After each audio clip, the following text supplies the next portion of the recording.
รรยากาศตอนนี้3 ทุ่มครึ่งแล้วอู้อยู่โนนหม่องอยู่โนนหม่อง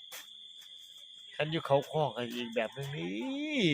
อากาศก็สิหนาวเย็นกว่านี้นะแต่นี่อยู่โนนหม่องบรรยากาศแบบสบายๆโอ้ยสุดๆเลยคิดฮอดพี่นึกเนาะคิดฮอดพี่นึกเนาะคิดฮอดสตางค์วินคิดฮอดหมู่พวกที่เคยมาปั่นจักรยาน